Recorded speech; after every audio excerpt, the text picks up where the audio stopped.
Salve, salve, pessoal! Para quem assiste a gravação, boa noite. Vamos aí para mais uma aulinha nossa, dia 10 de setembro. Vamos começar aí com uma dúvida do nobre Henrique. Henrique pediu, antes da gente começar a fazer a folhinha de hoje, que a gente tirasse uma dúvida de climatologia. A dúvida começa nessa questão número 10. Bom, deixa eu só ver se tem alguém no WhatsApp precisando de ajuda. Não temos. Então, deixa eu sair do WhatsApp e concentrar somente na aula. Ué, cadê você, meu filho? Está aqui. Voltamos.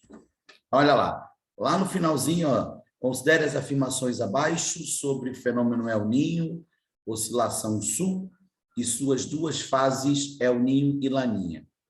Aí vamos às afirmativas colocadas na questão. 1. Os fenômenos El Niño e Laninha decorrem de variações das condições normais do oceano e da atmosfera na região do Pacífico tropical.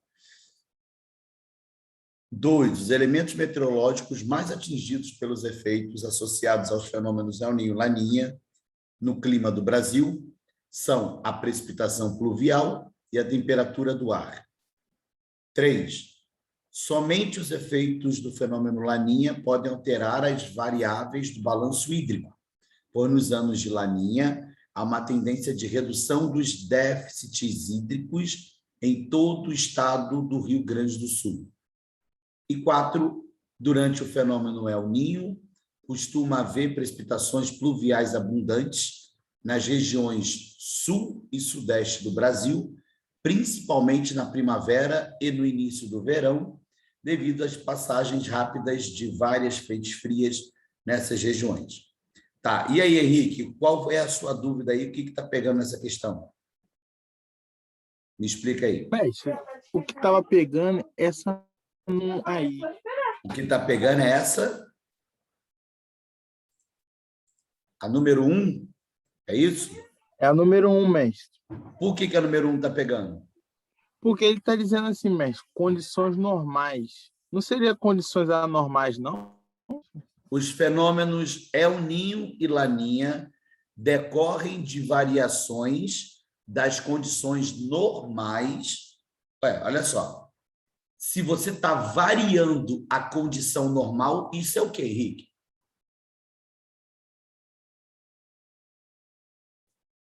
Decorrem de variações das condições normais. O que isso representa? Quando algo normal varia, quer dizer o quê? Alô, Henrique? Entendi, mestre. Aí é exatamente o que você falou. Só que ao invés dele escrever anormal, ele botou variações das condições normais. Beleza? Era esse o problema?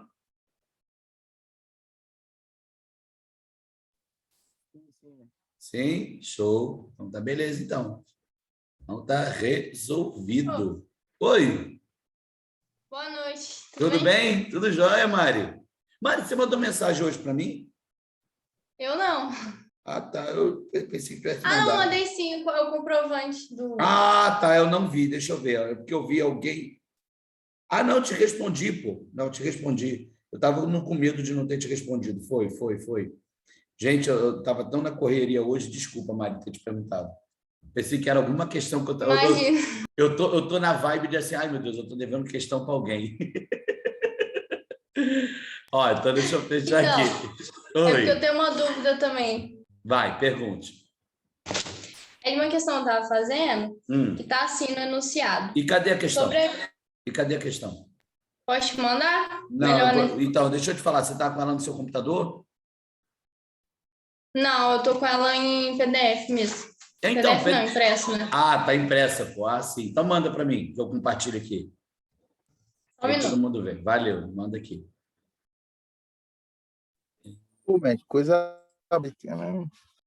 É o quê? Dei uma questão aí, coisa boba aí. Pois é, rapaz. Quando você perguntou, até achei estranho. Não era a condição anormal. A condição anormal está escrito variação das condições normais. Isso é algo anormal. Ali Tenta fazer questão, daqui a pouco o cérebro já está raciocinando mais. Então, tem hora que é foda, tem hora que... eu te entendo, olha, deixa eu abrir aqui a questão que a Mariana mandou. Eu lembro dessa questão. Eu lembro, Mari. Deixa eu compartilhar com todo mundo aqui. Cadê? Aqui, ó. Mariana mandando essa questão aqui, gente. Sobre agricultura familiar no Brasil, pode-se afirmar que... Aí, olha lá, ela tinha achado que era a letra D. Por não ser competitiva frente à agricultura patronal, não participa da produção de gêneros que entram ali nas cadeias de exportação. E o gabarito, corretamente, é a letra C. Concentra a maioria do pessoal ocupado nos estabelecimentos rurais brasileiros. Por que isso está certo, dona Mariana? Pelo seguinte motivo, que a gente torna a lembrar isso para vocês. Mariana, me explica um negócio. As terras no Brasil são bem ou mal distribuídas? Mal. As terras no Brasil são muito mal distribuídas, né? Então, como elas são muito mal distribuídas, vamos fazer um esqueminha aqui. Suponha que esse quadrado... É isso que eu fiquei em dúvida, prof. Se ele estava falando em quantidade de pessoa ou em quantidade de área. Entendeu? Vai dar no mesmo. Vai dar no mesmo. Suponha que eu tenha esse quadrado seja o território brasileiro, certo? Aí, ó, vamos dividir esse território aqui. Deixa eu dividir, ó. Espera aí, ó. Dividir e vou fazer isso aqui, ó. Isso aqui. Vou dividir aqui. Dividir aqui, ó. Olha o que eu fiz, ó. Cada quadrado desse que eu fiz representa o quê? Representa um estabelecimento rural. Então, cada quadrado, ó, um quadrado representa, ó, é igual a um estabelecimento rural. Só que o que eu acabei de fazer ali são quadrados grandes, que, na verdade, representam, ó, no primeiro caso, latifúndios. Logo, latifúndios predominam no Brasil em extensão, em tamanhos de propriedade. Porém, olha o que a gente faz aqui para todo mundo entender, ó, a questão. Vamos fazer aqui, ó, aqui, olha lá, aqui. Tá vendo? E aí, ó, olha o que nós vamos fazer. Olha isso. Olha quantas propriedades estão aparecendo aqui. Tá vendo? Olha lá, ó. Olha quantas propriedades.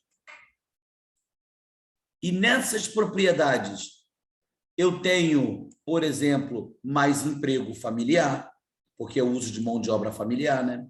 Eu tenho maior número de pessoas ocupadas no campo, porque na maioria dos latifúndios eu tenho tecnologia aplicada, eu tenho revolução verde. Então, nessas grandes áreas, nos grandes latifúndios, você vai ter menos pessoas ocupadas ali, porque estou falando em áreas em que sua grande maioria avançam na mecanização. Agora, olha as propriedades familiares. Quantas pessoas fazem parte de cada família que estão em cada propriedade? E lembre-se, você falou para mim que cada quadrado representa uma propriedade. Então, se eu tenho aqui 1, 2, 3, 4, 5 quadrados que representam latifúndios, aqui eu tenho 1, 2, 3, 4, 5, 6, 1, 2, 3, 4, 5, 6, 7, 8, 9. 9 vezes 6, 54, não é? Então, aqui, ó, só nisso aqui, eu tenho 54 propriedades, que em número de estabelecimentos rurais é maior. E cada estabelecimento eu tenho quantas pessoas? Eu tenho uma pessoa só ou tenho famílias que trabalham no estabelecimento? Por isso que você passa a ter o maior número de pessoas nesses pequenos estabelecimentos. Foi claro? Entendi, prof. Show, ó. Só responder minha esposa aqui uma coisa.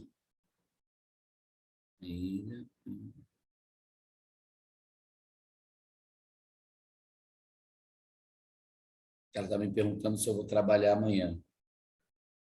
Amanhã eu estou trabalhando com um corno. Ai, meu Deus do céu. Foi, hein? Então, entendeu mesmo, Sabadão, Mário? não? Como é que é? Vai ter dor, não? Sei lá, né? Bom, então... Sim, agora eu entendi, prof. Obrigada. Que bom que entenderam. Ô, Bem, Mariana, fala aí, Henrique. fazer só uma observação. Essa agricultura familiar é aquela agricultura de subsistência?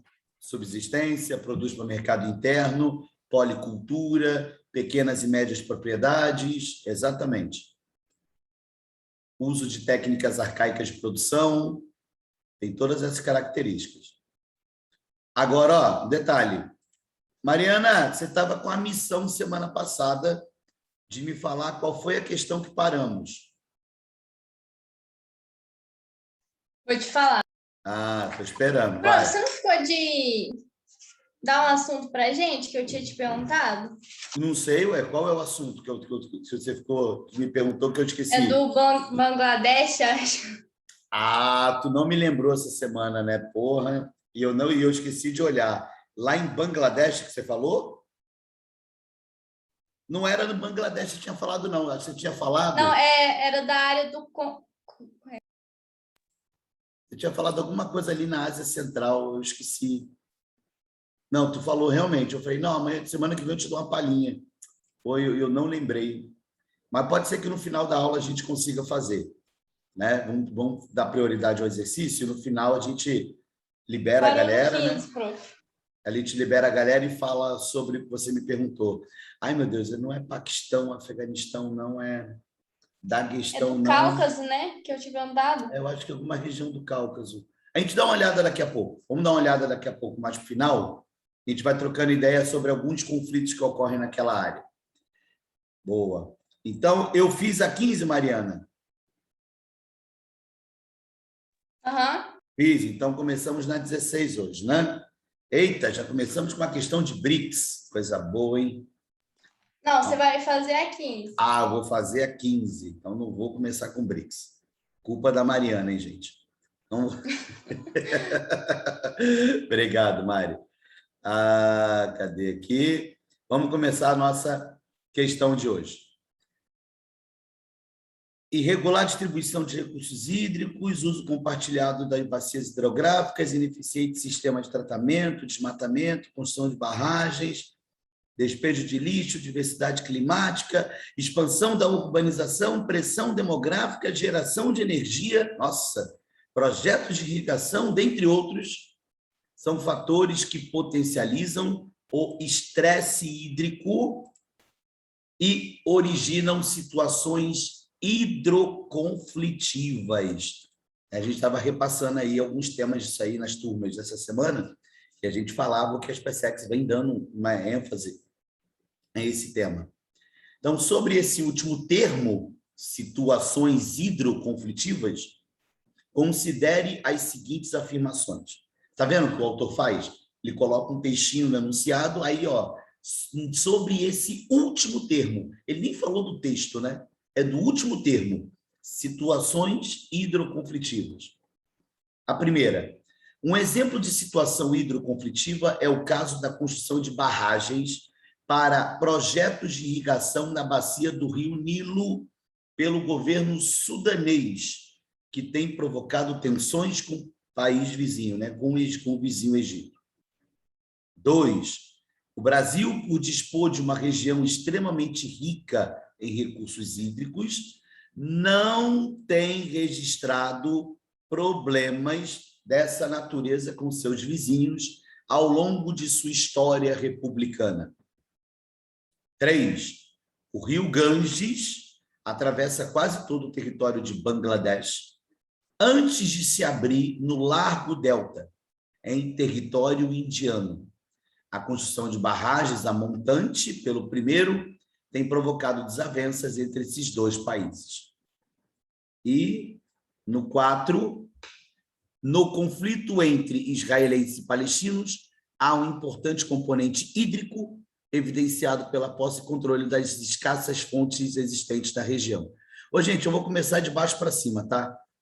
Essa afirmativa 4 aqui, ó, toda verdadeira. Porque quando você fala dos conflitos entre israelenses e palestinos, além da questão religiosa, além da questão territorial, né, do posicionamento geográfico, ali existe um debate muito grande em torno das posses das águas do Rio Jordão. O Rio Jordão, ele tem nascente nas colinas de Golã, lá no território da Síria, e é a principal fonte hídrica que existe nos territórios de Israel, nas cidades da Cisjordânia, onde povos palestinos ocupam, território da Síria. E essa área das colinas de Golã, elas são ocupadas por Israel desde a Guerra dos 6 Dias do ano de 67. Tá bom? Então, isso sim gera conflito nessa região, isso é motivo hidroconflitivo naquela área. Ou o gabarito pode ser 1 e 4 ou 2 e 4. Então, já sabemos que a afirmativa 3 é falsa. Deixa eu te explicar o porquê que a 3 é falsa. O rio Ganges atravessa quase todo o território de Bangladesh. Até aí não tem problema. Antes de se abrir no Largo Delta, em território indiano, isso é falso. Delta é onde o rio deságua. E o delta do rio Ganges não é na Índia. O delta do Ganges é em Bangladesh. O rio Ganges nasce numa região chamada Caxemira, que é uma área disputada, por isso aí tem um motivo hidroconflitivo, é uma área disputada entre Índia e Paquistão, desde a independência dessa região em 1947, tá bom? Essa área da Caxemira, ela tem ali a nascente de 2 rios importantes, que é o rio Indo e o rio Ganges, que sai ali da Caxemira, atravessa a Índia, chega em Bangladesh, até chegar ao Oceano Índico, naquele caso. Então, a afirmativa 3 está toda falsa, porque o delta do Ganges não é em Bangladesh. Perdão, não é na Índia, é em Bangladesh. Tá bom? Então, a afirmativa 3 é falsa. Afirmativa 2. O Brasil, por dispor de uma região extremamente rica em recursos hídricos, tranquilo, não tem registrado problemas dessa natureza com seus países vizinhos ao longo de sua história republicana. Gente, isso é um erro. Isso é um erro. Por que é um erro? Porque o Brasil tem divergência nessas áreas. O Brasil tem divergência no período da Constituição de Itaipu, teve ali vários debates com a Argentina, que a Argentina não concordava com a construção da usina de Itaipu no Rio Paraná, na fronteira com o Paraguai. Sabe? Tivemos ali embates muito significativos. Sabe? Você tem o problema até os dias de hoje sobre as águas do aquífero Guarani. Lembra disso? Aquífero Guarani, ele é água subterrânea que é distribuída entre 4 países: Brasil, Argentina, Paraguai e Uruguai. Gente, isso é água subterrânea. Se um lugar dessa água subterrânea for contaminado, você contamina todo o lençol freático. Então, graves debates entre os países envolvendo agrotóxico, fertilizantes, defensivos agrícolas, seja lá o que for, isso vem aumentando o debate sobre o uso desses recursos em área onde você tem a presença do aquífero Guarani. Isso é um outro estresse que se tem na América do Sul. E a afirmativa 1 é toda verdadeira. Tem esse problema na região, na divisa entre o Egito e o Sudão, né, em virtude dessa construção de barragens para projetos de irrigação. Eu adicionaria um outro problema. O Sudão do Sul foi um país que se tornou independente recentemente e muita gente está saindo do Sudão do Sul como refugiado, tentando chegar na Europa. Aí o que fazem? Pegam o rio Nilo, atravessam o território do Egito para chegar no Mediterrâneo. O Egito, já com esse problema em relação à água, vem naufragando várias embarcações de refugiados sul-sudaneses que tentam passar pelo seu território para chegar no Mediterrâneo. Tá bom? Questão 15 finalizada. Gabarito 1 e 4, letra D de dado. Marca aí, tenente. Vamos lá, dúvidas sobre a questão 15. Ficou tranquila para vocês? Veja aí. Alguém gostaria de perguntar algo? Não? Gente, está calor aqui. Deixa eu aumentar um negócio aqui. Espera aí, rapidinho.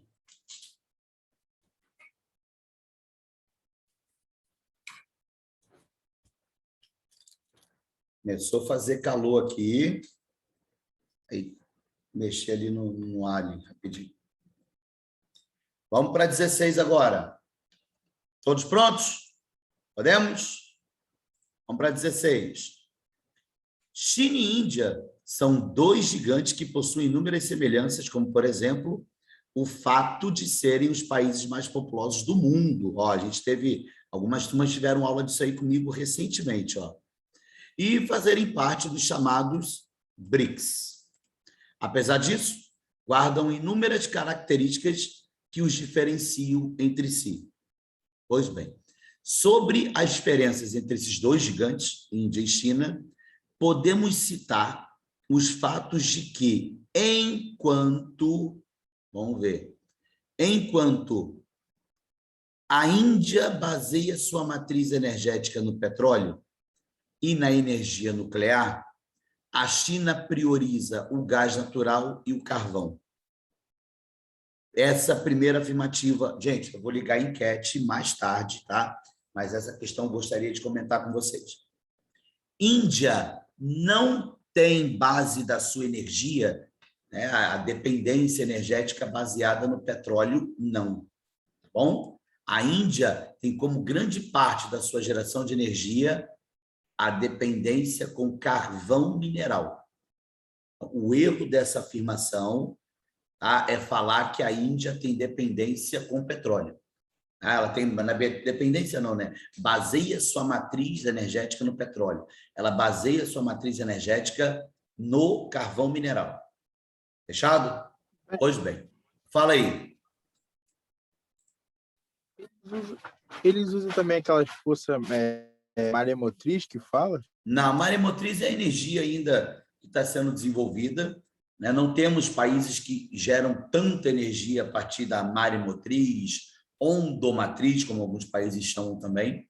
Aqui no Brasil é protótipo, por exemplo, fica localizado no porto de Pecém, no Ceará. Não, eles não têm esse uso forte, não. O que você pode dizer é que tanto a China quanto a Índia são produtores de energia nuclear e também possuem ogivas nucleares. Isso eles possuem. Valeu? Bom, afirmativa 2. Bom, afirmativa 1, falsa. E eu falei o porquê. A gente já entende 3 afirmativas falsas ali, gente. Ó, não pode ser nem A, nem B, nem E. Prof, Oi. repete a 1, por favor, que deu uma cortada aqui. Então, a 1 é o seguinte. Por que a 1 está falsa? Por que a 1 está falsa? Vou até tentar marcar com uma outra cor para não parecer, né, que... Por que a 1 está falsa? Ó? Vermelho tá bom. Aí você põe a de É, verde, acerta. a Mariana com toque, ó. Então, Mariana, tá falsa porque a matriz energética indiana não é com base no petróleo, é com base no carvão mineral. Beleza? Acho. A Índia, Esse inclusive... negócio de nuclear aí forçou um pouco, né? Não, então, a Índia tem, a China tem. A China são 39 reatores nucleares na China, tem um número bem, bem significativo. A Índia, para você ter noção, ela tem ogivas nucleares. A Índia é um dos países no mundo que tem bombas nucleares, mas não tem a matriz energética baseada no petróleo. Tá bom? Então, ó, afirmativa 1, falsa, você já elimina 3 opções, A, B e E. Sabe que a 2 é verdadeira. Vamos ver a 2. A China implantou um rígido programa de controle de natalidade. A Índia não tem demonstrado a mesma preocupação ao longo das últimas décadas. Isso aí, ó, é algo muito verdadeiro. Lembrando que a política do filho único na China... Eita, vamos ver se agora eu consigo mudar a cor aqui do troco. Ai, Tiago, muda aí a cor. Como é que muda a cor desse negócio? Ah, não vai mudar a cor de nada, não. Já era. Era mais fácil deixar de ser. Ontem eu estava conseguindo mudar a cor, não sei por que que hoje eu não estou conseguindo. Só comigo que acontece essas porra, cara. Brincadeira, não. Mas, enfim, deixa eu continuar. Ó, tá marcada ali, mas ela tá falsa. Da falsa não, tá verdadeira, porra. Mariana, não vou conseguir tirar o vermelho dali. Caramba. Ela tá verdadeira, ó. Lá, ó, já fiz diferente aqui, ó. Deixa eu ver se eu faço mais alguma coisinha diferente. Ó, tá ficando diferente. Bom, vamos deixar assim para o verdadeiro, então. Tá verdadeiro. Verdadeiro. Lembrando que a política do filho único na China vai até outubro de 2015. A política do filho único começou em 79 no governo de Deng Xiaoping, tá bom? E vai até o ano de 2015. Em 2021, aquilo que permitia 2 filhos de 2015 para cá, agora são permitidos até 3 filhos. A política do filho único já não existe e está sendo cada vez mais flexibilizada. Tá bom? Então, afirmativa 2, verdadeira. Afirmativa 3. A China dispõe de uma maior diversidade cultural. A Índia possui uma cultura milenar, o que lhe garante maior homogeneidade étnica e linguística. Não concordo. Não concordo porque o mosaico étnico na Índia ele é bem grande também. Você fala de uma população que 80% é hindu. 80% da população indiana segue o hinduísmo, sabe? Mas ali você tem outras etnias presentes no território indiano, tá bom? Você tem... O que seriam outras etnias? Você tem minorias muçulmanas, você tem cristãos no território indiano, tá bom? Tem um território... deixa eu lembrar o nome dele. Punjab, na Índia, né? O território de Punjab tem ali uma questão religiosa voltada ao sikhismo. Então, isso é também diferente na Índia. Então, essa questão da homogeneidade étnica, linguística, não concordo, não. Tá bom? Boa parte ali também fala inglês, né, mestre? A população, né? Pois é isso aí também. A maioria fala inglês, mas existem os dialetos locais, entendeu? Essa 3 se contradiz, eu concordo, essa 3 se contradiz, verdade. Ela ela acaba sendo uma opção mal formulada, né? E aí, a afirmativa 4, vamos ver, ó.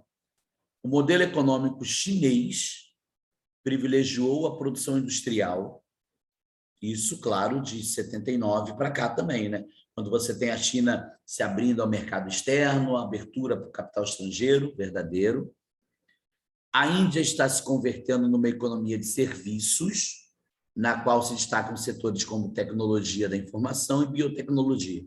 Tudo verdadeiro, marca aí, ó, tudo verdadeiro nessa afirmativa.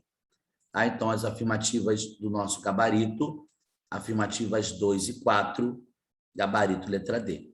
Tá bom? Professor, por que esse setor de tecnologia de informação? Hoje, o maior destaque fica numa região que é conhecida como Vale do Silício Indiano, que é a região de Bangalore. Tá bom? E aí, e também, né, aproveitando que o Henrique comentou a parada do inglês, por você ter esse predomínio do inglês na Índia, isso favorece também para que hoje a Índia seja, no mundo, o país que mais recebe remessas financeiras.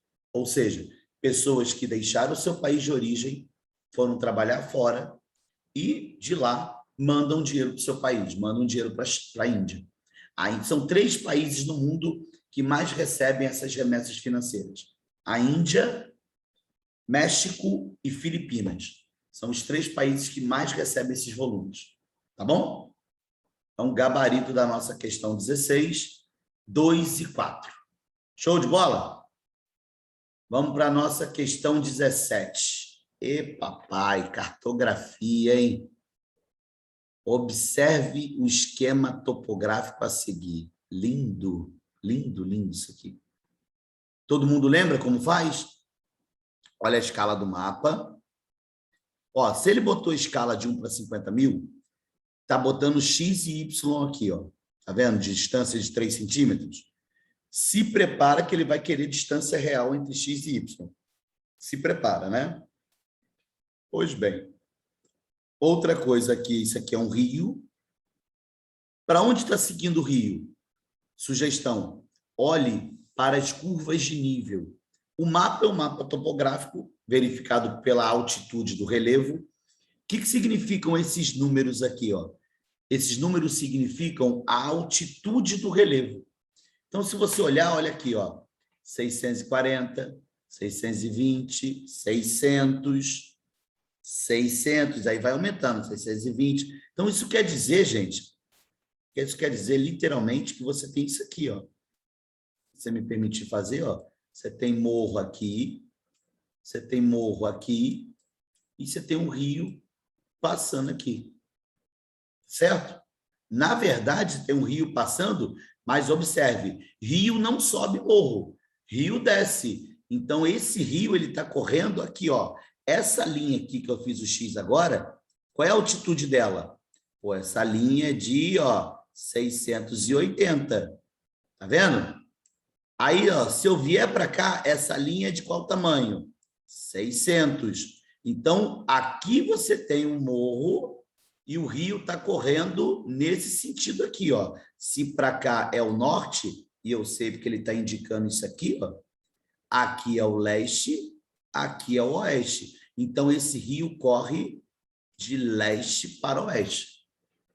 Viu ali? Porque o rio está descendo morro. Olha, rio desce morro, né? Maneiro, já dei a dica, hein? Então, ó, você já sabe, ó, se o rio está nessa direção, vou fazer de novo. Se o rio está na direção de leste para oeste, identifique quais são os rios afluentes, ou qual seria a área, né? Posso dizer assim também. A área da margem direita, qual é a área da margem esquerda desse mapa? Já pode observar isso também. Basta identificar o fluxo de água do rio. E, outro detalhe, como o mapa topográfico, ele identifica a altitude do relevo. A dica é, quanto mais próximas as linhas são, né, essas isolinhas são uma das outras, mais inclinada é o relevo. Quanto mais distante elas são uma das outras, mais suave é a subida do relevo. Então, aqui você tem um relevo mais inclinado, aqui um relevo mais suave com a sua subida. Por que eu sei isso que é suave? Por causa do distanciamento entre as linhas. Bom, a escala é de 1 para 50 mil, com X para Y 3 centímetros. Cara, acho que dá para fechar a questão agora. Vamos fechar, vamos ver o que ela quer. A partir da análise e interpretação do esquema, é correto afirmar que 1. A porção norte é a mais favorável ao emprego da mecanização agrícola. Dá uma olhada na porção norte da imagem. Ele está dizendo que a porção norte é a mais favorável para o emprego de produção agrícola. Beleza? A 2. As menores altitudes estão localizadas na porção nordeste do esquema. Veja aí você. As menores altitudes estão localizadas na porção nordeste. 3. As encostas mais íngremes e, portanto, mais sujeitas aos processos erosivos são observadas à margem esquerda do rio. Vamos ver? Olha lá de novo. As encostas, essa já li, né? 4. A jusante do rio encontra-se na direção oeste do esquema. E 5. A distância real entre X e Y traçados no esquema é igual a 15 quilômetros. O que vocês me arrumaram nessa questão aí? Vai lá na enquete, lá, galera que já fez essa questão. Que marcaram aí.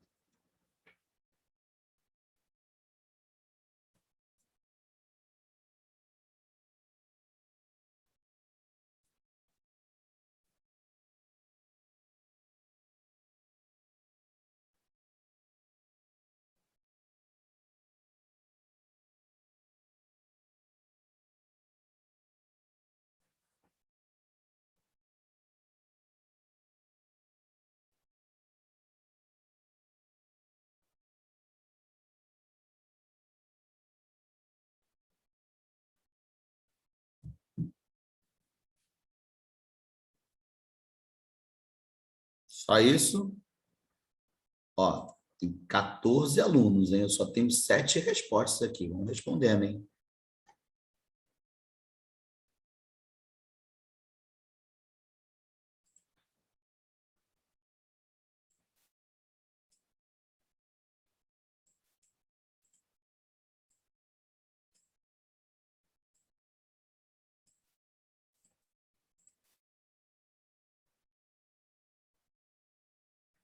Um para 50 mil. A escala é de 1 para 50 mil. E a distância é de 3 centímetros. Entendeu?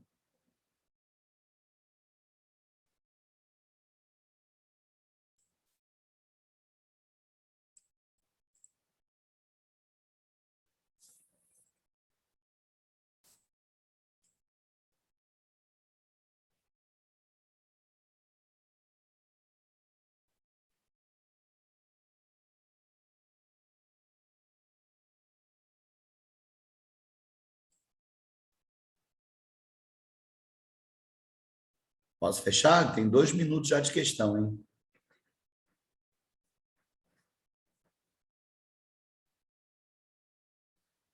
Ok. Ah, fechei. Ó, muito dividido esse negócio aqui. Olha como é que ficou. Olha como é que ficou dividido isso, gente. Tenso, hein?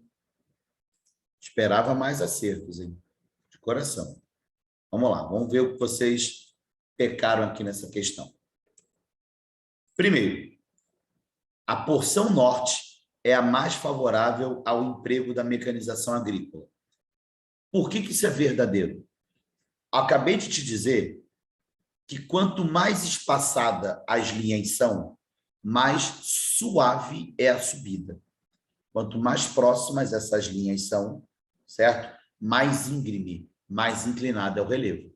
Se aqui está apontando para o norte, essa faixa norte é mais propício para a atividade agrícola.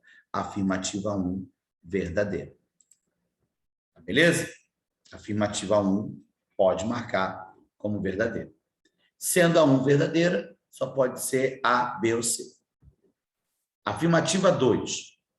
Ele está dizendo que as menores altitudes estão localizadas na porção nordeste do esquema. Vamos ver?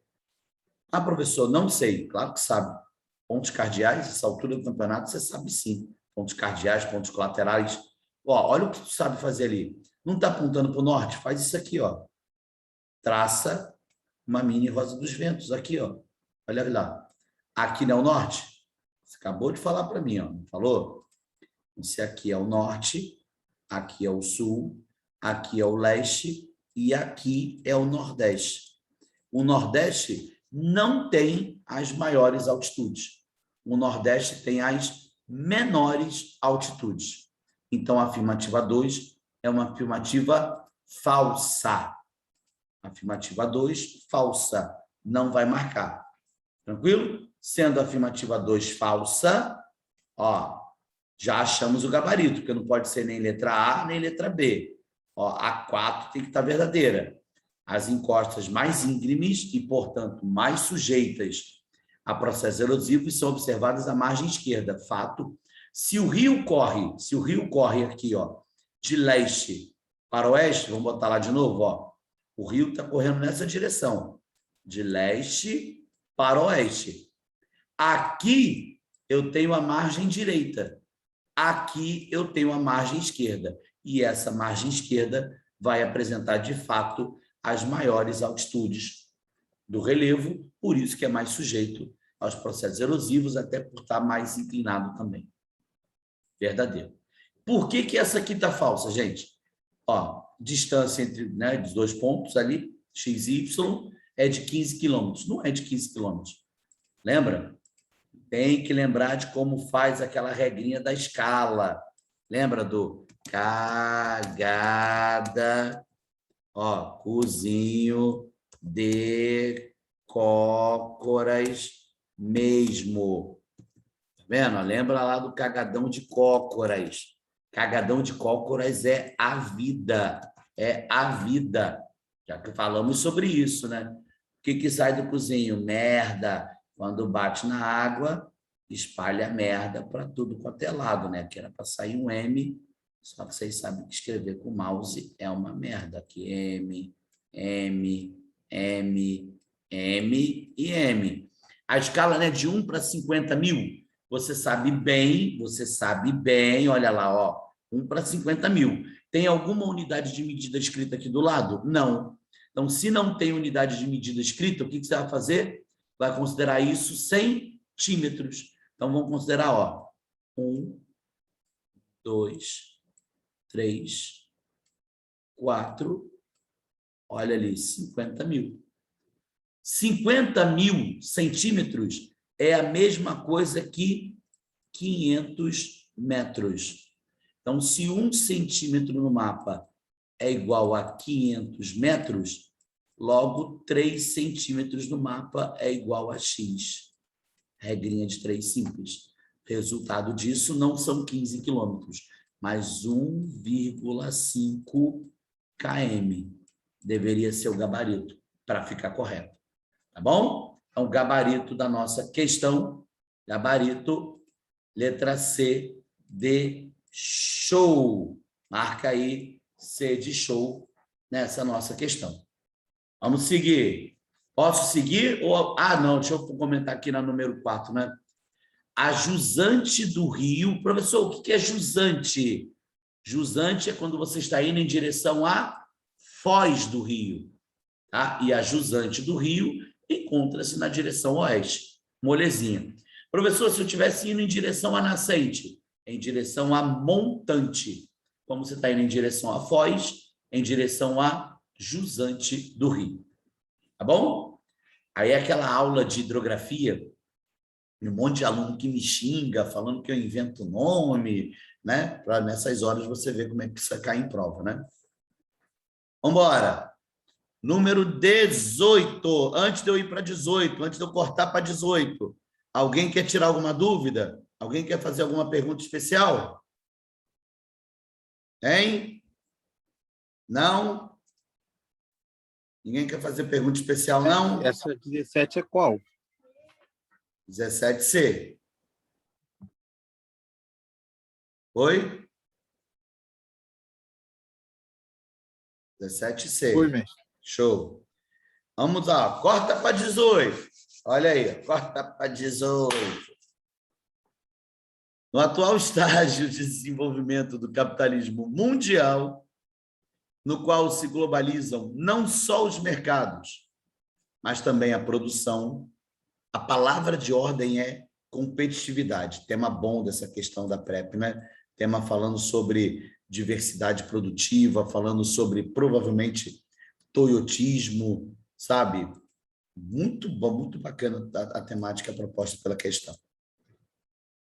O modelo de produção flexível, é todo ele modelo toyotista, que vem sendo adotado pelas empresas, traz significativos reflexos não apenas nas formas de organização produtiva, mas também nas relações de trabalho e nas políticas econômicas dos países. Dentre esses reflexos, né, do atual cenário de terceira revolução industrial que a gente vive, que é onde a gente passa por esse toyotismo, produção flexível, acumulação flexível, vamos ver o que o autor propõe como característica. 1. O apelo das indústrias pela intervenção do Estado na economia, sem interferir nas empresas privadas, de modo a criar condições para a melhoria do padrão de vida da população e, por conseguinte, fomentar o consumo. 2. A implementação gradual da economia de escala em substituição à economia de escopo, visando reduzir o custo de produção a partir da fabricação dos itens padronizados em grande quantidade. Antes que você pergunte, após você marcar a enquete da questão, que eu já vou deixar na tela, quem quiser ir respondendo já vai, tá bom? Após a enquete, eu vou tirar a dúvida do que é a diferença de economia de escala para economia de escopo. 3. A implementação do just-in-time, método de organização da produção que visa a eliminar ou reduzir drasticamente os estoques de insumos, reduzindo custos e postos de trabalho e disponibilizando capital para novos investimentos. E 4, a disseminação em diversos países envolvidos de propostas de flexibilização da legislação trabalhista, com a redução dos salários, dos benefícios sociais, acarretando, em consequência, o enfraquecimento do movimento sindical. Vamos lá, senhores. 1, 2, 3, 4 ou 5? É contigo aí na enquete. Vamos lá. Aqui, deixa eu só botar ela para cá um pouquinho para você poder ler. Simbora.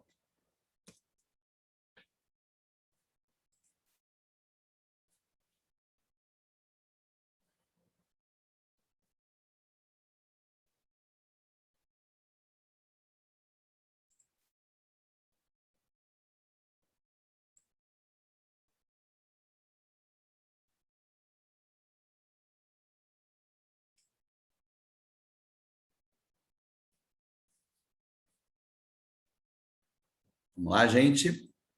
Ó, quando vocês estão terminando de responder, eu vou pegar um copinho d'água para mim, tá? Espera aí.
Estou de volta, hein?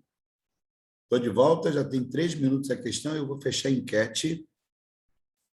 9 alunos participaram aqui. E deu briga feia na questão. Dá uma olhada, ó. Olha como é que ficou essa enquete aí. Tá vendo? Letra B, letra E, empatada. Rapaz, hein? E um aluno ali marcou a letra C. Vamos à questão, gente. Ó, detalhe para a questão, hein? Primeiro, ninguém marcou ali, deixa eu ver, alguém marcou a afirmativa 1 como verdadeira? Marcaram, né? Letra B de bola. Ô, gente, detalhe urgente nessa história. No atual estágio em que vivemos, de modelo flexível, de produção flexível, de um avanço de um modelo toyotista, esse modelo exige cada vez menos intervenção do Estado. Quando você fala em cada vez apelar para uma intervenção maior, isso não tem nada a ver com produção flexível. Então, essa afirmativa 1 é muito falsa por afirmar o apelo das indústrias pela intervenção do Estado na economia. Pelo contrário, o que as indústrias querem é que o Estado seja menos interventor. Se possível, o mais liberal possível. O mais liberal que ela quer, não o Estado interventor. Então, a afirmativa 1 é muito falsa. Tá bom? Afirmativa 2 é muito... Oi? Se não fosse aquilo, essa estaria certa? Se não fosse essa palavra apelo das indústrias. Continuaria errado. Continuaria errado, porque no cenário de flexibilidade que vivemos, no atual estágio da produção flexível, do modelo de industrialização global, é cada vez mais imperativo a não intervenção do Estado. Por exemplo, por que as empresas hoje elas têm maior facilidade de circulação global? Porque existe uma maior abertura das fronteiras. Para haver abertura das fronteiras, para haver abertura econômica, o Estado tem que ser menos interventor. Beleza?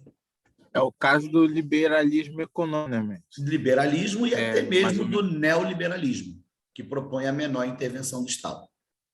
Boa. Então, não entra a letra afirmativa 1 de jeito nenhum. A afirmativa 2 está dizendo ali, ó, implementação gradual da economia de escala em substituição à economia de escopo. Isso é falso. Isso é falso. Não é predomínio, implantação de uma economia de escala. Se na questão tivesse, assim, implantação gradual de uma economia de escopo em substituição à economia de escala, estaria verdadeiro. Por quê, gente? Qual é o sentido de uma economia de escopo?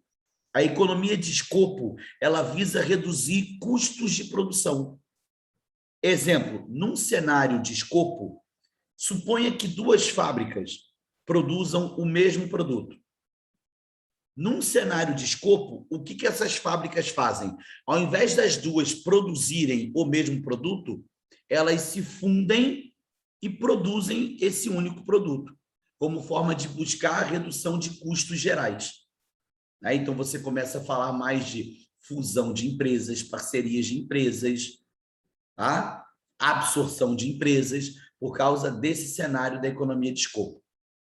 Então, essa é a diferença. A economia de escala é aquela, por exemplo, que você poderia associar, quer ver? A um modelo de produção fordista.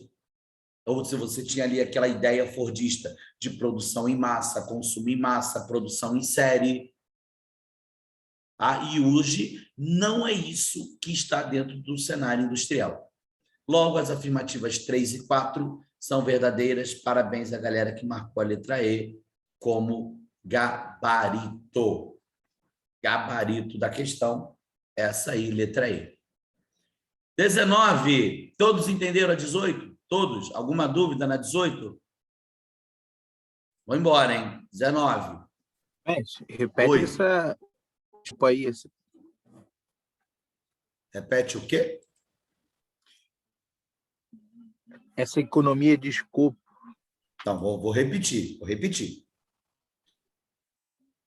Numa economia de escopo, a ideia é buscar reduzir o custo de produção. Tá?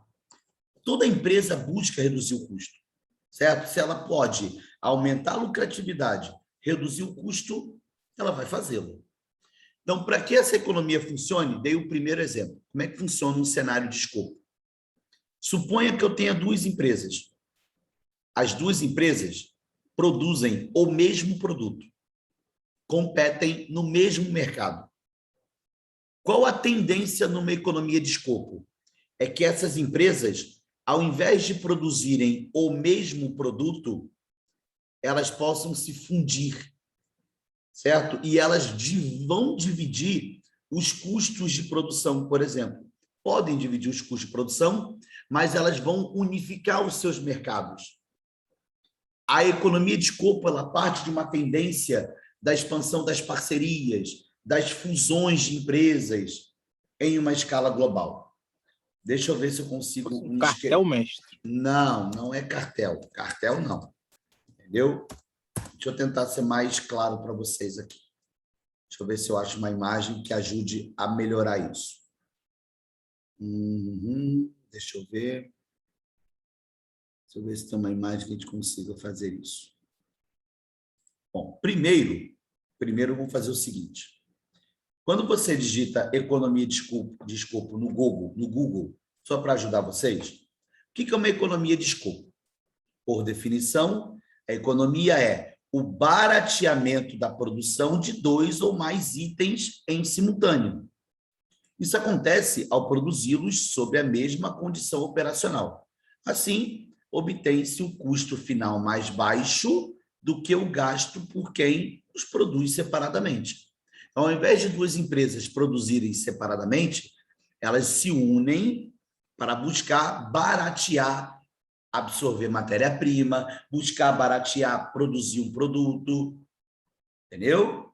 Isso é um exemplo. Aí vamos tentar buscar nas imagens algo que seja, ó, aqui seria uma ideia, né, que o autor coloca lá, ó, de como funcionaria essa economia de escopo. Vamos tentar pegar uma outra imagem que busque exemplificar isso. Acho que essa aqui é bem bacana. Deixa eu ver. Oi. A fusão da Sadia e da Perdigão pode entrar nesse contexto aí? Aí, Henrique, olha só.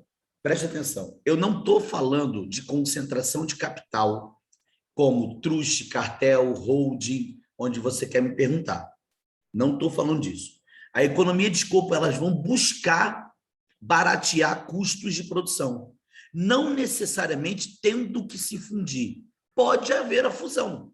Aí, se houver a fusão, você vai ter um truste, como é o caso que você me perguntou da Sadia Perdigão. É um truste horizontal. Pode haver a parceria entre elas, pode haver a formação de conglomerados, mas não necessariamente tem que fundir. As empresas vão buscar reduzir os custos de produção. Essa é a principal característica de uma economia de escopo. Baratear a produção para aumentar a lucratividade. Pegou? Então, nesse caso, eles atraem mais consumidores. Obviamente, obviamente. Se você consegue reduzir o custo de produção, você consegue baratear o produto, consegue dominar mercados, concordo? É isso. Simbora. Oi, filha. Não entendi como é que a redução de salários pode diminuir o movimento sindicalista. Na afirmativa 4. A disseminação em diversos países desenvolvidos de propostas de flexibilização de legislação trabalhista com a redução dos salários e dos benefícios sociais, acarretando, em consequência, o enfraquecimento do movimento sindical. O que eu afirmei agora há pouco, Mariana, que a afirmativa 1 está falsa? Por que a 1 está falsa? Porque não tem intervenção do Estado. As empresas buscam a menor intervenção. Elas buscam a maior intervenção justamente para ter isso aqui, ó, flexibilização de leis trabalhistas. Isso é uma cobrança que as empresas fazem aos estados, porque essas empresas estão buscando baratear o custo de produção. E nos países, e aí veio o grande problema, né? Nos países desenvolvidos também. Não pensem vocês que flexibilização de lei trabalhista é só em país pobre, porque na França, por exemplo, tem. O que esses países vivem? São países em que a imensa maioria da população está no setor terciário.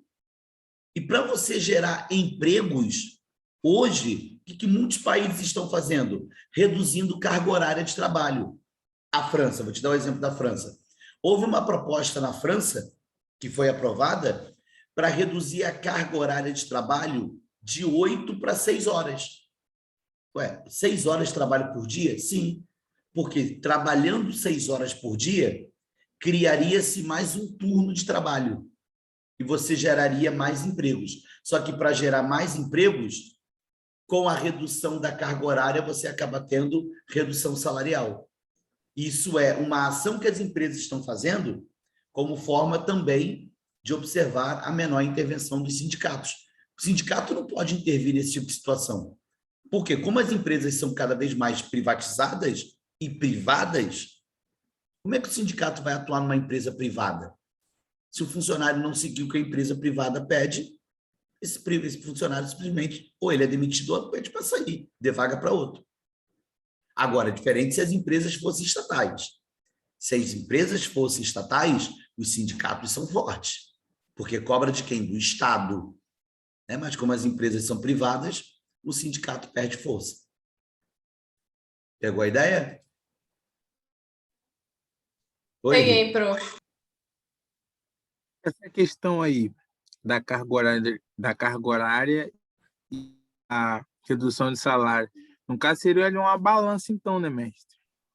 como se fosse uma balança ali, por exemplo. Eu tiro aqui e dou ali. Não, mas na verdade a ideia de tirar ali e dou ali é tentar reduzir a margem de desemprego dentro do país.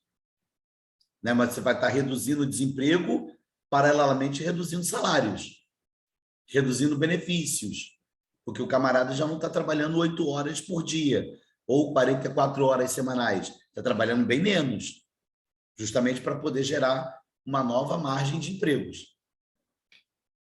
Entendeu? Não desestabiliza muito ali. A ideia é que não desestabilizasse economicamente o país. Agora, as famílias que dependem só daquele salário poderiam sofrer um baque, sim. Entendeu? Só uma última ali, observação nessa questão aí. Sobre essa economia de escopo, ela tem assim um predomínio entre países desenvolvidos ou não? Predomina no cenário atual que vivemos, Henrique. Qualquer empresa, seja no país desenvolvido, no país periférico, nenhuma empresa quer buscar aumentar o custo de produção. Por isso que eu botei lá para vocês lerem, quando você procura na internet assim uma definição da economia de escopo, vamos lá para vocês verem, ó. Você vai lá, procura a definição de economia de escopo. Vamos botar de novo. Ó, a economia é o barateamento da produção de 2 ou mais itens simultâneos. Isso acontece ao produzi-los sob a mesma condição operacional. As empresas que atuam nessa condição de economia de escopo, elas buscam baratear o custo de produção. Isso independe se é pobre, se é rico. As empresas vão atuar para fazer exatamente esse cenário. Hoje é mais predominante nos países emergentes e periféricos, que é para onde as fábricas, as indústrias estão indo atuar. Entendeu? Em busca de mão de obra barata, incentivos fiscais. Entendeu? Entendi, mestre. Boa. Beleza. Questãozinha boa, hein, mestre? Essa é boa, essa é boa. Ó, 19. Ao longo do século XX, a demanda global de água doce, outra questão de hidrografia, né? A demanda global de água doce dobrou a cada 20 anos. Se mantidos os padrões de consumo atuais, em 2025, cerca de 2/3 da população mundial experimentarão escassez moderada ou severa de água. Pois bem. Dentre as causas da escassez de água no mundo, podemos destacar. Vamos ver? 1. A água doce disponível no mundo é muito inferior às necessidades de consumo atuais. Eu vou deixando a enquete ligada aí, caso você já tenha respondido a questão. 2. Além dos recursos hídricos apresentarem uma distribuição geográfica muito desigual, os países mais pobres carecem de sistemas adequados de fornecimento e tratamento de água. 3. A contaminação de mananciais, o uso excessivo e o desperdício desse recurso provocam a escassez de água para o consumo, né? E fazem dela, em determinados locais, um recurso finito. 4. Significativas alterações no ciclo hidrológico, sobretudo nas áreas urbanas, onde a retirada da vegetação e a impermeabilização do solo dificultam a infiltração de água e o consequente abastecimento dos aquíferos. E 5, o uso excessivo e o desperdício desse recurso, principalmente pela atividade industrial, é responsável pela maior parte da demanda global de água. É a sinal alternativa que apresenta todas as afirmativas verdadeiras. Olha lá. Vamos começar? Dar uma moral para vocês, ó. A galera que marcou no chat até agora, muito foda, hein? Parabéns, hein? Tiraram um ano. Primeira afirmativa. A água doce disponível no mundo é muito inferior às necessidades de consumo atual. Isso é uma afirmativa falsa. Falsa. Por que é falsa? Porque a água doce disponível no mundo, ela atende, ela é suficiente para o consumo humano. Bom, ela atende. O problema que você tem hoje é a má distribuição, mas água disponível, ela é altamente suficiente. Valeu? Beleza? Então, essa primeira afirmativa é falsa. Eliminou 3 opções de cara, né? Só ficou o D ou E. Ó, e a galera aqui já viu que a 2 é verdadeira. A 3, porra, não é muito difícil. A 3 é verdadeira. A 3 é verdadeira. Tá, gente? A 5 é falsa. O que a 5 é falsa? Ele está dizendo que o uso excessivo e desperdício desse recurso, principalmente pela atividade industrial, é responsável pela maior parte da demanda de água global. Quem tem a maior demanda por água no mundo não é a indústria, é a agricultura. É a agricultura quem demanda o maior consumo de água em escala global. Tá, beleza? Então, na questão, tivemos aí 7 alunos matando a questão, só um aluno que acabou não conseguindo acertar, tá bom? Mas mandaram super bem, viu? Alguma pergunta sobre essa questão 19? Eu já posso partir para outra questão de China. Vou para a China, hein? Vou para a China. Já estou em China, ó. 20. Desde o início da década de 80, a China tem sido a economia que mais cresce no mundo, a uma taxa média de 10% ao ano. Como consequência desse impressionante crescimento, entre 80 e 2010, o PIB chinês aumentou... entre 80 e 2010, o PIB chinês aumentou 2.810% e se tornou o segundo maior do planeta. É só isso, né? 2.810%. Dentre os fatores associados a esse avanço econômico, nós vamos poder destacar o quê? Vamos deixando já a enquete ligada para quem já respondeu. Vamos ver. Primeira afirmativa. A presença de enormes reservas de minérios e combustíveis fósseis no subsolo chinês, que concede ao país autossuficiência em termos de matéria-prima e fontes de energia, e o caracteriza como grande exportador mundial de petróleo. Bom? Ô, gente, ó, vou dar uma moral para vocês, vou dar uma moral. Essa, deixa eu ver se alguém já marcou na enquete, já marcaram aqui, inclusive marcaram bem, tá bom? Essa primeira afirmativa aqui é horrorosa, tá? Porque a China, ela tem forte dependência, ela não tem autossuficiência. A China depende muito de consumo de matéria-prima, por isso que a China é uma grande importadora de matéria-prima para atender às necessidades locais, para atender a população, as indústrias que chegam no território chinês. A China não está entre as maiores exportadoras de petróleo. Está tudo errado nisso aqui. Tudo errado. O que a China tem, e muito, é carvão. Carvão mineral a China tem. Beleza? Então, afirmativa 1 falsa. Se a afirmativa 1 está falsa, tu já eliminou de cara A, B, C. Valeu?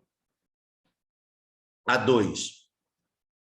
O modelo de economia planificada, que promovendo o crescimento econômico com equilibrada distribuição de renda, amplia o mercado consumidor interno chinês, um dos mais gigantescos do mundo, e elimina as desigualdades sociais. Ah, gente, deixa eu ver quem mais marcou na enquete. Ah, agora já era. Já era porque, ó, essa afirmativa 2, ó, horrível, horrível essa questão afirmativa 2 aí. Ela é horrorosa. Primeiro que a China é um dos países com os maiores índices de desigualdade social do mundo, sabe? Na China você tem altos índices de favelização, o IDH é considerado médio. Não, gente, não.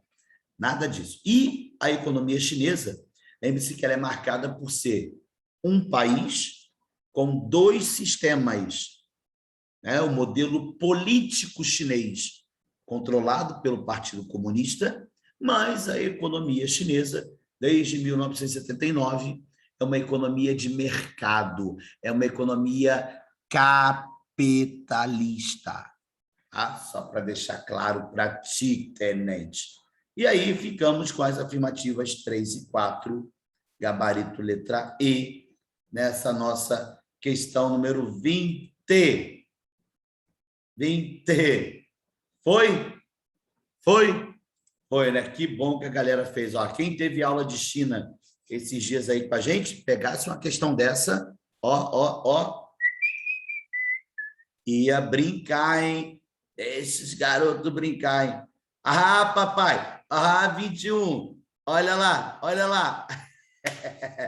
A enquete é sua, filho. Vou deixar você fazer a 21 sozinha, só porque é fuso horário. Vai, se vira. Vou querer ver vocês fazendo sozinha isso aí, ó. Deixa eu até me mutar.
Oi.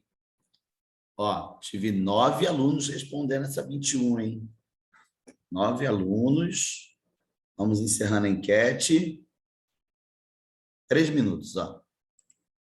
Tá bom. E, ó, a enquete deu troço aqui dividido, hein? 4 acharam que é a letra B, 3 acharam que é a letra E. Estou vendo que tem muita gente com dificuldade na questão. Menos da metade dos alunos marcaram ali a letra B de bola. Ali o outro marcou, 3 alunos marcaram a letra E. Olha só, gente, a parada é o seguinte, vamos resolver essa questão? Vamos ver. Os jogos da próxima Copa do Mundo, na Rússia, que se iniciarem às 20 horas na cidade de Moscou, situada 3 horas adiantadas em relação à hora de Greenwich, iniciar-se-ão a que horas na cidade de Los Angeles, nos Estados Unidos da América, situado no fuso 118 graus de longitude oeste. Na boa.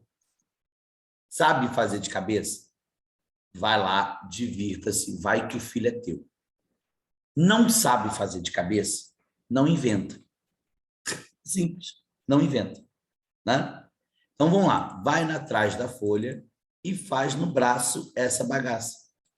Ó, vamos lá, vamos tentar fazer no braço? A questão, vou deixar aqui a questãozinha do lado, só para eu poder ver. A questão diz, ó, os jogos da próxima Copa do Mundo na Rússia, que se iniciarem às 20 horas. Então, estamos aqui, ó, 20 horas, né? 20 horas, na cidade de Moscou. Então, estamos aqui em Moscou, que está situada 3 horas adiantadas. 3 horas adiantadas em relação a Greenwich. Então, está no fuso 45 graus leste. Não é isso? Porque eu tenho 45, eu terei, ó, 30, 15 e 0. Greenwich está aqui. É isso? Então, 1, 2, 3. 3 horas adiantadas em relação a Greenwich. Certo? Então, aqui em Greenwich, 17 horas. Tá certo? Aqui são 20. Fechou. Aí, vamos lá.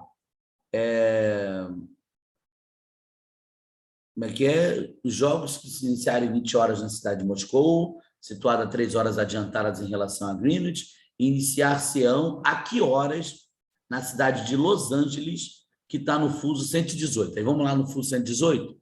Sabe fazer? Não sabe, faz na mão, filho. Ó. Vamos ver, faz na mão. 15, vai de 15 em 15. Ó.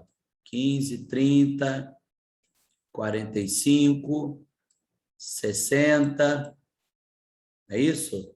60, 75, 90, 105, 120. Ah lá, acabou. Acabou. Acabou porque, olha só, preste atenção. A cidade de Los Angeles fica no fuso 118. 118. O fuso 115, ele vai até quando? Lembra da aula de cartografia que eu ensinei isso para vocês? O fuso 115, ele não começa em 115. Né? Na verdade, você tem aqui, ó, fuso 90. O fuso 90 foi até... Ó, vou botar aqui uma outra linha, na verdade. Ó. O fuso 90, vou botar com essa linha aqui, foi até 97 graus e 30 minutos, porque eu pego a metade do fuso, não é isso? E aqui também eu pego uma outra metade do fuso. O fuso 90 abrange todo esse horário. Isso quer dizer que o fuso 105, ele começou a que horas? Começou em que fuso? Aqui é 97h30, tá, gente? Aqui é 30. Então, o fuso 105, ele começou em 97h31. Aí eu vou somar mais, ó, 105, vou somar mais 7h30.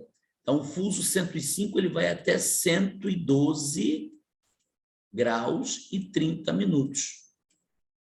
E o fuso 120? O fuso 120 começou em 120? Não. O fuso 120 começou em 112 e 31 e vai até 127 graus e 30 minutos. Sempre a cada 7 graus e 30. Por que a cada 7 graus e 30? Porque cada fuso tem que ter 15 graus de longitude. Então, o fuso 118, ele está dentro do fuso de 120, certo? Então, se aqui são 20 horas, vamos contar? 20, 19, 18, 17, 16, 15, 14, 13, 12, 11, 10, 9. 9 o quê? 9 horas da manhã. Quando são 8 da noite em Moscou, são 9 da manhã em Los Angeles, que é o gabarito da nossa questão. Todos entenderam? Opa, acho que eu compartilhei a outra página que nós estávamos aqui. Deixa eu voltar na nossa questão direitinho. Todos entenderam como nós fizemos? Vê se alguém ficou em dúvida. Então, gabarito da questão, gabarito 9 horas, letra B de bola. Todos entenderam? Posso seguir? Posso, né? Essa 22 também, essa 22 eu sempre faço quando dou aula de cartografia, dou meus exemplos na sala de aula. Vai, enquete na tela, na 22, dessa 22. Mas 2 minutinhos para você fazer essa 22. Vamos embora, faz aí. Marca ela aí.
Vamos lá, galera.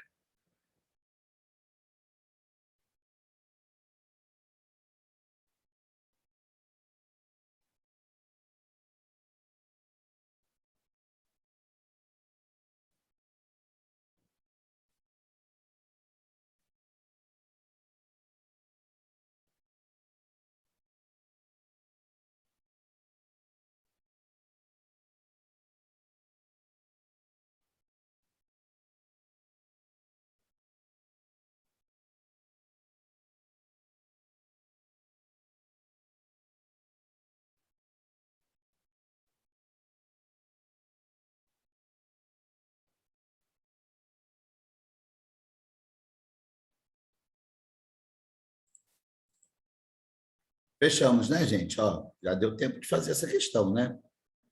Podemos? Podemos? Ó, fechamos aí a enquete.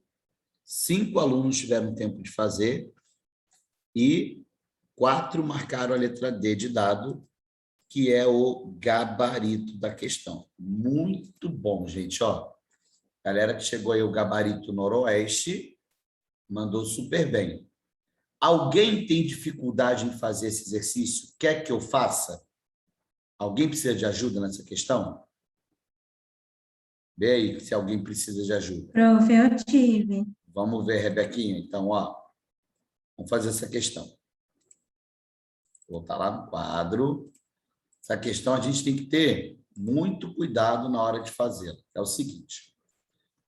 Vou olhando aqui a questão. Cara, primeira coisa, a questão não tem mapa. Quando ela não tem mapa, é melhor ainda. Por quê? Porque quando ela não tem, você cria o seu. Você vai lá na prova, cria seu mapa.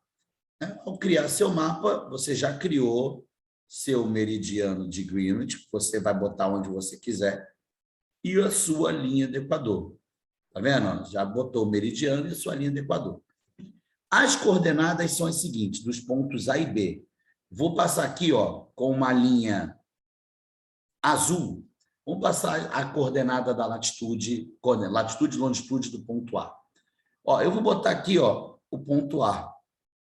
Ele está botando latitude norte, né? Deixa eu ter que mudar aqui, ó, latitude norte.